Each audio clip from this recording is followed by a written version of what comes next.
It can often be interesting looking back at our plans for Looking Glass when we were starting, and how it turned out 4 months from then. While the general ideas and themes remained the same, our game evolved beyond that into what it is today. When we first envisioned Looking Glass, it was a first-person puzzle game in which the player must look into mirrors to affect the world around them, and this idea has remained throughout the entire project. Creating this system was amongst our most difficult challenges, as we had to do a lot of research for it to properly work. Our mirrors work by copying the world, inverting it, then moving that new version of the world somewhere else. Then, a camera is created and mimics the player's camera so it displays how the mirror would look as if it was on the actual player's camera. Then, we place the footage of those reflections onto planes through the back side of those mirrors.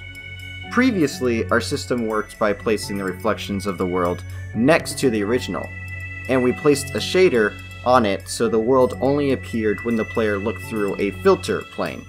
But this caused issues where all the objects had the same shader and would pop in and out through other objects. During our first 2 months of development, we expected the player to see objects in mirrors and determine what is and isn't in it on a pure mirror basis. Each mirror could have different objects in it, and we expected the player to look into those mirrors and see the objects to solve puzzles. However, the current game is now entirely based on filters, where the player will know what will happen when they look through a mirror just by the color of the object in the color of the mirror, which proved to be one of our best ideas during this project. The colors in our game help to differentiate how objects are affected by the same colored mirror. Seeing a teal object in a teal mirror will make it appear in the real world. Blue objects in a blue mirror will make it disappear in the real world. Looking at a yellow object will reverse its gravity, and finally, looking at an orange object will just alter its size. Outside of that, black objects can only be seen in mirrors, and purple objects don't have a reflection, but they can go through teal and blue objects when they are not visible in the real world.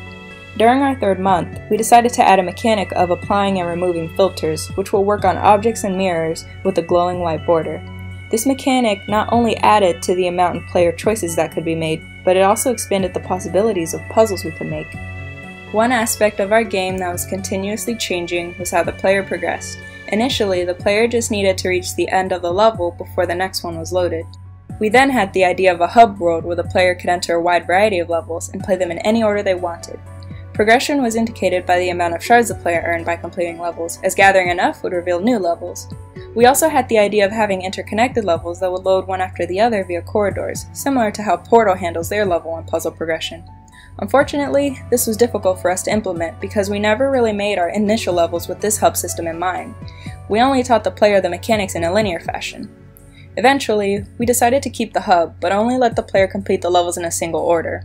We show the player some levels, then, once they complete the series, a new room would open to give the player a greater sense of accomplishment.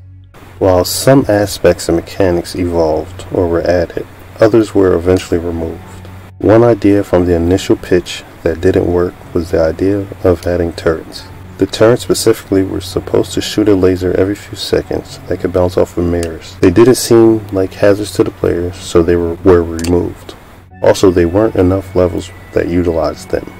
We also got rid of the poisonous gas idea. This was basically a volume that would move towards the players, forcing them to complete the puzzle in a specific amount of time. The last mechanic we chose to remove was the enemy chaser. This enemy would only move when the player could see it in the mirrors. We only had a few levels that utilized this mechanic, so we felt it wasn't necessary to the final build. If there was one skill that we learned during this project, it was time management. This was the first time where we had to keep track of our hours and had to put in at least 40 hours of work, not unlike how a job in the gaming industry would be. This forced us to focus our time on our schoolwork and think about what we wanted to get done within each week. We also had to learn how to make proper, challenging levels and puzzles. We had created mechanics not common in video games, so we had to consider what would make for an effective puzzle and what should be avoided. At the same time, the game had to be challenging, but not too easy or too difficult. In the end, some of our levels had to be removed as they felt too easy or unnecessary to the game and its challenge progression. This has certainly been a long journey for everyone here in Team Looking Glass, and for many of us, it's not over, as we plan to continue working on this game until we believe it is in a polished state. We do want to thank everyone for listening to our tale and giving their support. Have a good day, ladies and gentlemen.